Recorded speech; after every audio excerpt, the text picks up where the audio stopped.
terima kasih ya Aba ya Bapa. Kami berserah kepadamu secara total Tuhan. Kami menyerahkan kehidupan kami hanya kepada Engkau Tuhan Allah yang penuh dengan kasih, Tuhan Allah yang dapat dipercaya. Mari kita berdoa bersama-sama. Ulangi seperti apa yang saya ucapkan.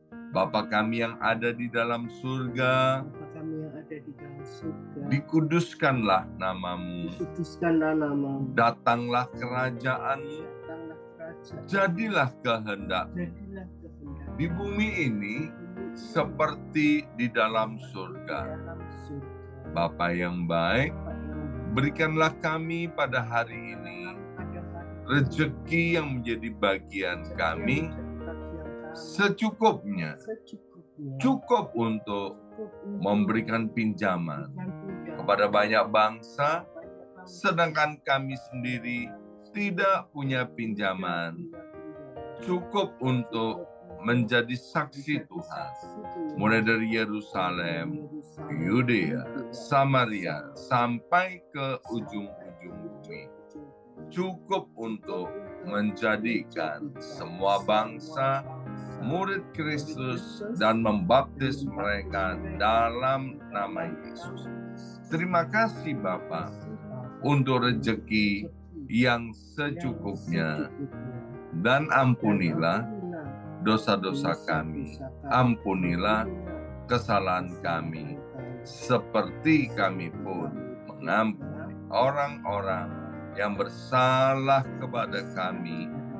Dan janganlah masukkan kami ini ke dalam pencobaan, tetapi bebaskanlah kami dari segala yang jahat, sebab Engkaulah yang mempunyai kerajaan, kuasa, dan kemuliaan sampai selama-lamanya. Dalam nama Tuhan Yesus, kami sudah berdoa. Haleluya, haleluya. Mari Bapak Ibu sekalian, sekarang kita bersama-sama secara serempak dan serentak kita akan menggemakan Mazmur 91 dengan suara yang keras, dengan suara yang lantang dari tempat kita masing-masing. Alkitab berkata, mati dan hidup dikuasai oleh lidah. Siapa suka menggemakannya akan memakan buahnya. 2, 3, Mazmur 91. Orang yang duduk dalam lindungan yang maha tinggi dan bermalam dalam naungan yang maha kuasa akan berkata kepada Tuhan, tempat perlindunganku dan kubu pertahananku, Allahku yang kupercayai. Sungguh Tuhanlah yang akan melepaskan aku dari jerat penangkap burung dan dari penyakit sampar yang busuk. Dengan kepaknya Tuhan akan menudungi aku. Di bawah sayapnya aku akan berlindung. Kesetiaan Tuhan ialah perisai dan pagar tembok. Amin, amin, amin. Terjadi di dalam nama Tuhan Yesus. Aku tak usah takut terhadap kedahsyatan malam, terhadap panah yang terbang di waktu siang, terhadap penyakit sampar yang berjalan di dalam gelap, terhadap penyakit menular yang mengamuk di waktu petang. Walau 1.000 orang rebah di sisiku dan 10.000 di sebelah kananku, tetapi itu tidak akan menimpa aku. Aku hanya menontonnya dengan mataku sendiri dan melihat pembalasan terhadap orang-orang fasik. Sebab Tuhan ialah tempat perlindunganku, yang maha tinggi telah kubuat tempat perteduhanku. Amin, amin, amin. Terjadi di dalam nama Tuhan Yesus. Malapetaka tidak akan menimpa aku, dan tulah tidak akan mendekat kepada kemahku. Sebab malaikat-malaikat Tuhan akan diperintahkan oleh Tuhan kepadaku untuk menjaga aku di segala jalanku. Para malaikat Tuhan akan menatang aku di atas tangannya, supaya kakiku jangan terantuk kepada batu. Singa dan ular tedung akan aku langkai. Aku akan menginjak anak singa dan ular naga. Amin, amin, amin. Terjadi di dalam nama Tuhan Yesus. Sungguh hatiku melekat kepada Tuhan, maka Tuhan akan meluputkan aku, Tuhan akan membentengi aku, sebab aku mengenal nama Tuhan. Bila aku berseru kepada Tuhan, Tuhan akan menjawab. Tuhan akan menyertai aku dalam kesesakan. Tuhan akan meluputkan aku dan memuliakan aku. Dengan panjang umur akan Tuhan kenyangkan aku, dan akan Tuhan perlihatkan kepadaku keselamatan daripadanya. Amin, amin, amin. Terjadi di dalam nama Tuhan Yesus. Terima kasih ya Aba ya Bapa untuk kesempatan yang baik dan indah ini. Kembali kami mau buka hati kami untuk ditaburi oleh benih kebenaran firman Tuhan.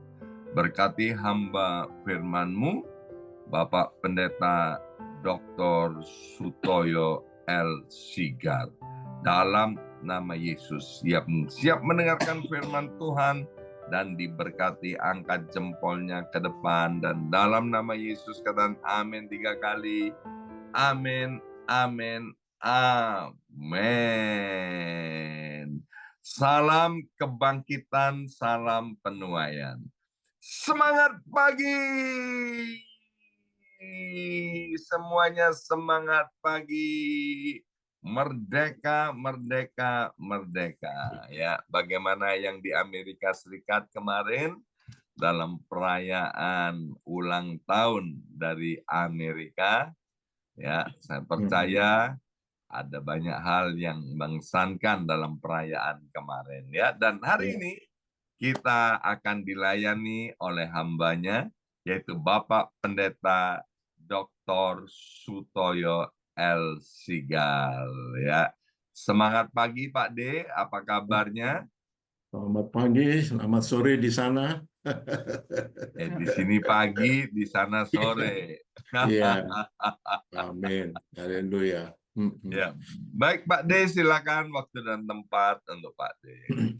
Ya, saya masuk kepada share screen Pak ya. Bapak Ibu dan Saudara, senang berjumpa kembali setelah beberapa ratus hari, bukan bulan, berapa ratus hari kita tidak berjumpa. Hari ini kita bersua lagi, keluarga yang ada di New York, Jakarta.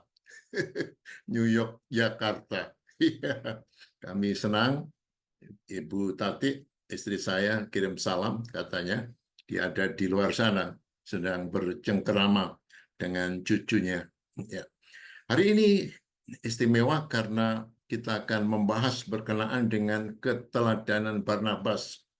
Memang sesungguhnya ayat-ayat yang berkenaan dengan hal tersebut yang utama dari Kisah Para Rasul pasal 11 ayat 19 dan 23, tetapi juga pasal 4 ayat 36 dan 37, dan disambung juga pasal 9 ayat 26 sampai dengan 31, itu berkenaan dengan kehidupan Barnabas.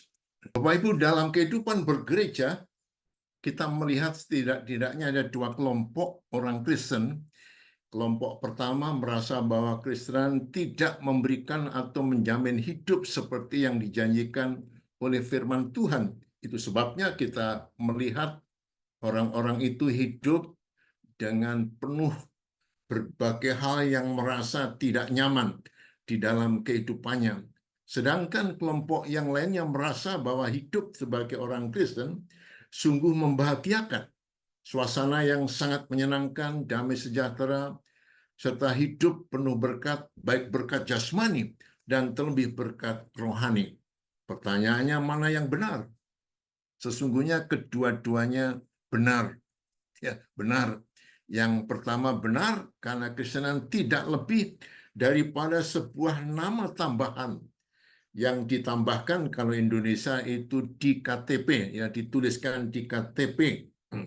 Jadi itu semacam kehidupan yang notabene hanya tercantum di dalam kertas, tetapi tidak hidup di dalam kehidupan keimanan kekristenan. Sedangkan yang lainnya, Bapak dan Saudara sekalian, benar demikian sebagaimana yang dijanjikan firman Tuhan, karena dia hidup sebagaimana kebenaran firman tersebut. Ya. Jadi yang mana di antara kedua itu dalam kehidupan Anda? Sebab ini merupakan realitas dalam kehidupan keseharian kita berkenaan dengan kehidupan yang tersebut. Kita akan belajar dari Barnabas yang adalah seorang awam saja, tidak termasuk sebagai nabi atau rasul, tetapi dia anggota gereja yang patut menjadi teladan. Inilah tiga hal yang akan kita bahas yang menjadi kata kunci di dalam kehidupan Barnabas yang selayaknya kita teladani, karena ia adalah orang baik, penuh dengan Roh Kudus dan iman. Itu dalam pasal 11 ayat yang ke-24 menjelaskan kepada kita berkenaan dengan hal tersebut. Nah, orang baik Bapak sekalian, ini menunjuk kepada tidak saja ketika dia tampil di hadapan orang, tetapi di balik kehidupan apapun, dia tetap baik. Ya, jadi tidak pernah tidak baik. Dalam situasi kondisi apapun yang terjadi, susah senang, kaya miskin, sakit sehat, tidak akan menjadikan dia berubah dalam kehidupannya. Kenapa? Karena kebaikan Barnabas bukan hasil usaha pribadi, tetapi adalah merupakan hasil daripada pertobatan yang sungguh, menjadikan Yesus sebagai Tuhan dan Juru Selamat pribadinya. Maka Paulus mengatakan dalam 2 Korintus pasal 5 ayat 17 itu, hidupku sekarang bukan aku lagi, dan hidup yang lama sudah berlalu, yang baru sudah terbit. Sudah terbit. Bahasa Alkitab yang sering saya katakan, ini menunjuk kepada orang-orang yang ada di pasar dosa. Lalu Tuhan membelinya, namanya agurasu. Lalu setelah dia dibeli dengan darahnya yang kudus, maka dia dipindahkan, ex agurasu dipindahkan dari pasar gelap, pasar dosa, pasar setan kepada kehidupan kerajaan ilahi. Keadaan itulah ibu bapak sekalian yang kemudian Tuhan bilang Lutron diberi kebebasan untuk hidup sebagaimana yang Tuhan tetapkan berdasarkan karunia, talenta, dan berbagai hal yang ada dalam kehidupannya, dan situ orang bisa memilih bagaimana kehidupannya sebagai orang-orang Kristen, ya, orang-orang Kristen. Nah, jadi orang yang percaya kepada Yesus akan bisa dilihat apakah dia sungguh-sungguh atau dia hanya merupakan buah bibirnya saja, tetapi tidak terbukti dalam kehidupannya sehari-hari, ya, sehari-hari. Karena itulah ada istilah dalam karakter, ya, karakter kita disebut bahasa sononya adalah berkaitan dengan personality. Kata personality berarti Akar katanya pesona. Kata pesona itu artinya adalah orang yang memakai topeng. Ya, orang yang memakai topeng. Ketika dia memakai topeng, dia akan bergaya, dia akan bersifat bertindak sebagaimana topeng itu, tergantung topengnya itu topeng apa. Topeng yang galak, topeng yang lemah lembut, topeng yang manis, topeng yang jahat, topeng yang baik. Tetapi setelah topengnya itu dilepas, inilah menunjukkan pribadinya sendiri, ya, personalitinya sendiri. Jadi sebagian orang Kristen memakai topeng, tetapi setelah topengnya itu dilepas, maka dia akan menunjukkan, membuktikan sebagai orang-orang yang menunjukkan orang yang tidak benar. Itu sebabnya di dalam pasal 11 ayat yang ke-26, Ibu Bapak coba perhatikan dalam pasal 11:26, ya, disebut bagaimana? Mereka tinggal bersama-sama dengan jemaat itu 1 tahun lamanya. Sambil mengajar banyak orang di Antiokhia lah, murid-murid itu untuk pertama kalinya disebut Kristen. Saya sudah berulang kali di gereja ini menyebutkan arti kata Kristen. Ya. Merupakan suatu kebanggaan. Mungkin sekarang di Amerika Serikat mayoritas Kristen sangat berpengaruh, dan di dunia Eropa mungkin Barat, Kristen menjadikan semacam buah bibir atau nama yang sangat baik. Tetapi tidak demikian pada awalnya. Ini merupakan suatu nama penghinaan. Kalau Anda membaca dalam kitab 1 Petrus pasal 4, disitulah penderitaan, sengsara, jebakan dari pemerintah maupun tokoh-tokoh Yahudi, Farisi maupun Saduki. Sehingga kekristenan merupakan nama yang sangat diidentikan dengan nama yang sangat jelek.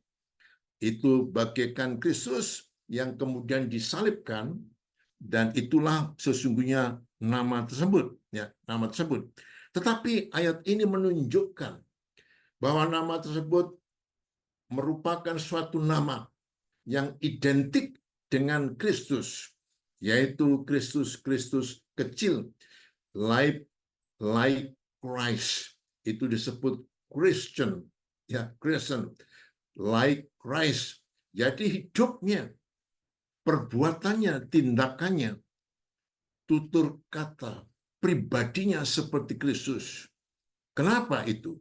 Nama ejekan ketika awal-awal kekristenan terjadi, mereka sembunyi karena tekanan-tekanan di dalam gua-gua.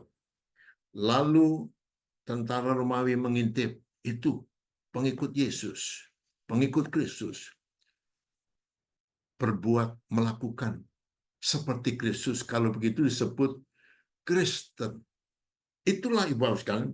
Jadi kita disebut Kristen bukan karena kita gereja, bukan karena kita memakai kalung salib, tetapi karena hidup kita seperti Kristus, menyerupai Kristus, yang artinya ialah menjadi seperti Kristus, Kristus kecil. Kristen disebut demikian awalnya, sebagai olah-olahan tadi yang saya bilang, tetapi sebenarnya seorang tidak berhak menyebut namanya Kristen apabila hidupnya tidak seperti Kristus. Dia baik oleh karena dia sudah menjadikan Yesus sebagai Tuhan dan Juru Selamatnya. Tetapi juga dalam ayat itu menunjukkan penuh dengan Roh Kudus. Pengertian ini sesungguhnya sama dengan hidup dikontrol oleh Roh. Dalam Efesus pasal 5 ayat 18, hidup penuh roh, penuh dengan roh dikontraskan dengan seorang yang mabuk anggur. Anda tahu bagaimana orang yang mabuk anggur? Ya, berteriak-teriak, bersikap, bertingkah yang tidak layak. Jadi seperti hidupnya maunya sendiri, berbuat kasar, ngomong yang tidak mempedulikan perasaan orang lain. Jadi karena apa? Anggur mengontrol dalam kehidupan seseorang tersebut. Tetapi orang yang dipenuhi oleh Roh, ya kita nanti akan melihat, sedangkan orang-orang yang penuh dengan Roh dapat dilihat dari buah Roh, sebagaimana dijelaskan dalam Galatia 5 ayat 22 dan 23. Tetapi buah Roh, ya bukan buah-buah Roh ya, tetapi buah Roh, satu buah rasanya kasih, sukacita, damai sejahtera, kesabaran, kemurahan, kebaikan, kesetiaan, kelemah lembutan, penguasaan diri. Tidak ada hukum yang menentang ya hal-hal seperti tersebut. Ya. Nah, Ibu Bapak, bagaimana yang dibuktikan dalam kehidupan kita? Inilah merupakan ciri. Ya, memang ada bukti lain kepenuhan dengan Roh. Ya. Tetapi secara pribadi, secara kehidupannya, secara sikap, itu dirasakan. Nah, Ibu Bapak apakah merasakan bahwa Anda memiliki kasih, sukacita, damai sejahtera, kesabaran, dan so on and so on? Kalau tidak, Ibu Bapak sekalian, Anda perlu melihat koreksi diri sendiri, kebenaran daripada bagaimana Roh itu hidup di dalam kehidupan orang lain. Kita lihat sejarahnya. Walaupun orang lain, bahkan murid-murid lainnya takut dan tidak percaya kepada pertobatan Paulus, tidak demikian dengan Barnabas. Sifat menerimanya bekerja sama dengannya. Perhatikan itu dalam pasal 9 ayat 26 dan 27. Saudara perhatikan kisah Rasul pasal 9 ayat 26 dan 27 menjelaskan kepada kita berkenaan dengan bagaimana kehidupan Barnabas untuk menerima Paulus. Setibanya di Yerusalem, Saulus mencoba menggabungkan diri kepada murid-murid, tetapi semuanya takut kepadanya karena mereka tidak dapat percaya bahwa ia juga seorang murid. Tetapi Barnabas menerima dia dan membawanya kepada rasul-rasul dan menceritakan kepada mereka bagaimana Saulus melihat Tuhan di tengah jalan dan bahwa Tuhan berbicara dengan dia dan bagaimana keberaniannya mengajar di Damsyik dalam nama Yesus. Bapak, inilah merupakan bukti daripada penuh dengan Roh. Ada keberanian. Kenapa? Tubuhmu, hidupmu adalah merupakan tempat kediaman Roh. Dengan kata lain, ada kuasa. Ada kuasa dalam kehidupan kita. Kita tidak hidup lagi dengan kekuatan dan kuasa pribadi kita. Tetapi ada kuasa Tuhan yang mengerjakan. Anda lihat, tidak banyak orang yang punya hikmat bijaksana, punya kemampuan kepandaian, tetapi Tuhan memilihnya. Mereka adalah orang-orang yang bodoh, orang-orang yang terbuang, orang-orang yang tidak berhikmat bijak. Tetapi Tuhan menetapkannya untuk mempermalukan orang-orang yang bijak. Jadi dengan kata lain, jangan khawatir. Kalau saudara berlatar belakang tidak sesuai dengan apa itu catatan atau tanggapan daripada dunia, kriteria dunia.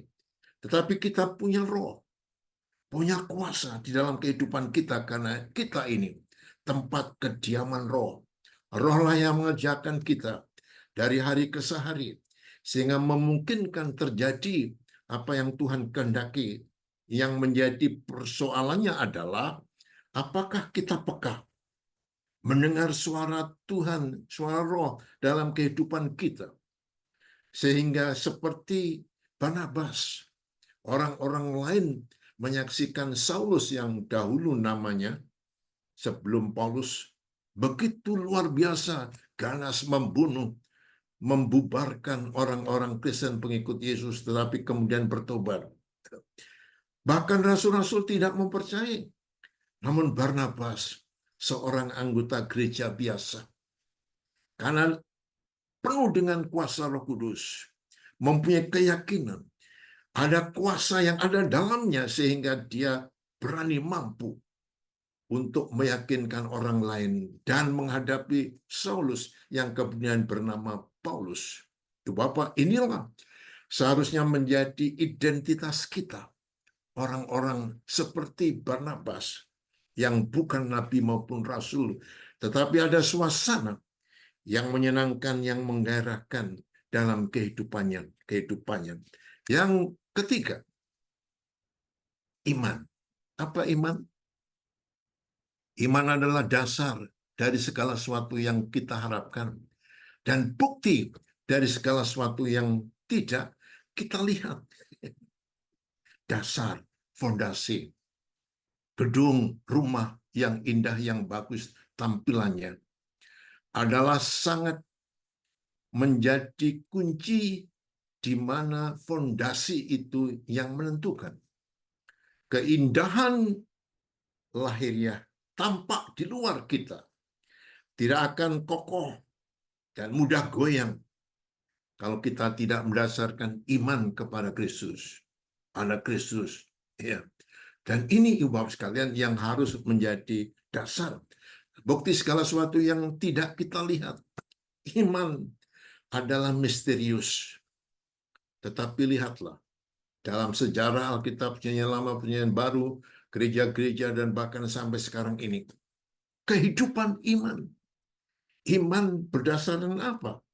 Iman berdasarkan firman Tuhan kitab suci, yang adalah merupakan firman Allah, yang akan melandasi, yang menjadikan kita orang-orang yang hidup bersama-sama dengan Tuhan. Keyakinan inilah yang membawa Barnabas kepada penilaian hidup keabadian.